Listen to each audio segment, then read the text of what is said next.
Hi, my name is Elise and I am a full-time dessert blogger. I run a website called Sweets by Elise, sweetsbyelise.com on any browser. I'll also have it linked in the description. And then I run social media accounts. Adjoining to that website, I'm at Sweets by Elise blog on Instagram, Facebook, Pinterest, YouTube, TikTok, all the platforms. I have a lot of fun everywhere. But today I'm going to be answering some questions from you on my Instagram. Again, I'm at Sweets by Elise blog if you want to be able to ask a question, or you can ask one in the comments below if you have a specific question and I'll answer it in an upcoming video. Would love to hear from you. But I definitely do spend the majority of my time on Instagram. Just as the slightest background, I just graduated college in December. It's currently April. Not sure when you'll see this video, but it is currently April. And I was supposed to move to Chicago for a 3-year HR rotational development program. And then my blog qualified for an ad agency, which meant in addition to the contracts that I have through freelance work that I do with food brands, I could take my business full time. So I am in month 4 of my business full time. And I'm having so much fun. So I think a lot of the questions are relating to baking, but we'll see. All right, so the first question I have is, what state do you live in? I currently live in South Carolina. I grew up in Northern Virginia, but I went to school at Clemson. I, again, was supposed to move to Chicago, but I did not, LOL. And my lease here is up in July. I was just gonna be paying 2 rents. But since I had the opportunity to stay here with my job being from anywhere at the moment, I am staying and making the most out of the rent that I'm paying here. So I am in Clemson, South Carolina for now. And then I believe I'll be moving to North Carolina in July. The next question is, what is the first thing that you baked all by yourself? This is a fabulous question that I'm not 100% sure of the answer, but I do know that one of the very first pictures I have of myself proud of a bake is a tiered cake, which is a pretty ambitious first bake if you ask me. I believe I'm 11 or 12. I've got my rec spec glass. No, I don't think I'm wearing the rec specs. You were a rec spec kid. More power to you, baby. I was when I played basketball. Anyways, but I have my little glasses on and I'm holding up this cake. I can try and insert the picture if I can figure out how. I'm new to this YouTube thing. We'll see. But I did focus a lot on cakes towards the beginning of my baking journey. I now feel like I do a mix of everything, and I specifically focus a lot on cookies, but I definitely loved making cakes at the beginning because I loved Cake Boss, and that's kind of how I started baking, was because I love Cake Boss. Love, will always love. Cake Boss is the best. The next question is tricky. It's, do you see yourself doing this full time forever? I, in a perfect world, think I would love to do what I do currently, which is run my own website. I make money on my website because I have ads. Like I said, I qualified in December, but I also do a lot of work with brands, and that's the majority of my income. I think it would be the best to be able to work for myself forever, but I'm not sure that that's gonna be how the cookie crumbles. We'll have to see. I am somebody who likes to be really, really busy, and I think having some form of structure is really good for me, and I'm not sure I'll be able to provide that structure for myself always. I don't know financially what's gonna happen. I don't know industry-wise. I don't know economy-wise what's gonna happen. So I can't say that I do it full-time forever, but for right now, I'm gonna ride it out for at least 1 year. That's what I'm telling myself. I'm doing it for 1 full year to see it in all 4 seasons, and then I'll make some decisions from there. But I think one day I would like to do this full-time. Like if I were to get married and have a family, I think this would be the perfect job for me, if things continue swimmingly. We'll see. Next question is favorite springtime recipe. I love anything lemon. I'm a big lemon fan. I love lemon cookie bars on my website. I have a lemon blueberry sheet cake, but I did just develop a strawberry crunch pound cake. If you remember those little popsicles at the pool or anywhere that you would have like an ice cream truck, I had that strawberry crunch on the outside. I just used that crunch topping on top of a cake.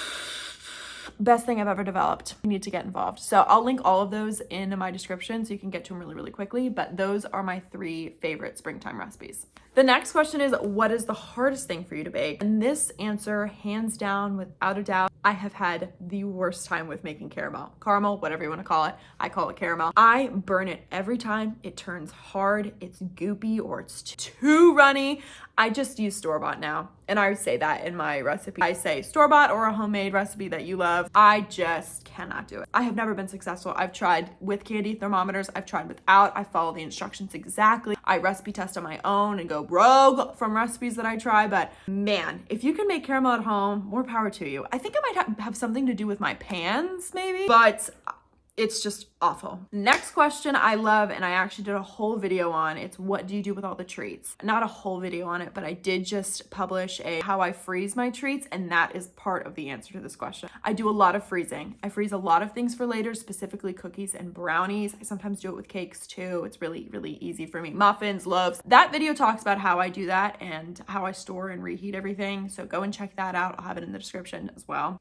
Gosh, I'll have everything in the description, but I'm having so much fun with the description. But I do try at least one bite of everything that I bake. I am lucky that I have roommates who will help me out, and I have friends and neighbors that I share things with. I used to have a text chain with my sorority where I would message the people who were in the chain with what I had to come pick things up, but I don't do that as much anymore just because it just got kind of a little bit of a hassle and having to organize when I was home and when I wasn't and leaving the door open, and I have roommates and wanted to be respectful of them. So anyway, right now I freeze, I give away, and I also do a lot of packaging things off. I send big boxes back to my mom and my grandparents, sometimes send things to my brother or to random people just to get things off when I have like a big group of things in the freezer that I want to get rid of, or if there's something in specific that I know somebody will like. That's the answer to that question for now. This next question made me laugh out loud. It was asked by someone that I know pretty well, so I think that they knew that this would be a good one, but it is there anything you bake that upsets your stomach? I have the most sensitive stomach in the entire world. I don't have any specific as of right now because I did a blood test with my doctor and nothing came back odd. Like, we cannot figure it out. And my doctor, who I've had for my entire life, did not recommend me to do an allergy test because of the symptoms that I have when I do get an upset stomach or upset system. But I'm not on any sort of dietary restrictions at the moment. I'm not dairy-free, I'm not gluten-free, I'm not vegan, I'm not anything like that. Not that there's anything wrong with that, I'm just not. But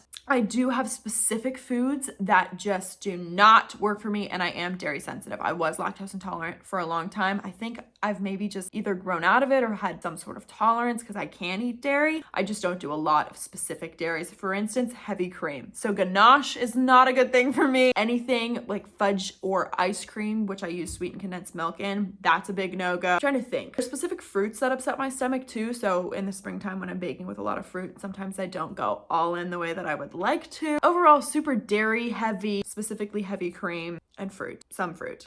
Not all fruit. That's what's tricky about my little system, is because it's not everything. It's very specific fruit. So anyways, that's that for that. And the last question for today, what does a day in your life look like? That is a funny question because every day changes, which I think is really good for me. I love structure and routine, so I know that overall I'm working for at least X number of hours. I think, I don't know, maybe like 6 hours a day at least I'm working, but not super specific on when I'm working. Let's start from the beginning of the day to the end. I get up. I do a workout, then I eat breakfast, or I do a walk right after the workout, and then I eat breakfast. And then that period of time from about 8 a.m. to 1, I'm always working. Then I'll take a lunch break and I usually eat outside, or then I go on a walk then, or I just tan outside and I come back in and I work again. So that's probably like 2 to 5 I'm working again. 2 to 5:30 because normally I post around 5:30 and I stop working then. Then I will make dinner. I am either hanging out with friends or on the phone with family. The day kind of differs. In terms of what I'm doing for work-wise, which I think is probably the point of this question, I switch that every day. Sometimes I'm pitching to companies to get more client work. Sometimes I'm recording videos. Sometimes I'm baking. Sometimes I'm shooting. Sometimes I'm recipe testing. Sometimes I'm writing blog posts. Sometimes I'm editing photos. Sometimes I'm working on Pinterest. It really just depends, but I do not have a specific schedule. Normally Mondays and Tuesdays I'll pitch, and I am less likely to pitch later in the week, but there's really no typical with me and the blog at the moment, which is really fun, I think. Very rarely am I working past 7:30 at all. I am on my phone a lot. That is something that I kind of want to work on. It's tricky because that is where my job partially is. On Instagram is my main place, but I'm responding to messages and posting on the story. I have so much fun on that story. If you haven't checked out the Instagram, please do. I have so much fun. In terms of personal things during the day, that changes. I have therapy once a week. Should be probably 4 times a week at this point, but I have therapy. I usually, like I said, walk with a friend once a day. I sometimes will go out to dinner. I usually watch shows in the evening with my roommate. I talk to my family a lot. Like I said, I usually am on the phone with my brother or my mom or my grandparents. Nothing super crazy. I don't live a very crazy life. I love some slight routine, and that keeps me afloat. So that's what my day looks like, even though that's not the greatest answer. I'm just trying to give you as much information as I can since I can't really fully answer the question. Anyways, that is all the questions I'm going to answer for today. I'm so glad you're here. I'm so glad that you got to this point in the video. You're a champ. But I would love to continue answering questions. I'll keep putting up polls, or what's that, little question stickers on my Instagram, so make sure to check me out there. Or like I said earlier, you can comment down below if you have a specific question, and I'll either respond to you in the comments or we can do another video. But thank you so much for hanging out with me today. I so appreciate you, and as always, happy baking.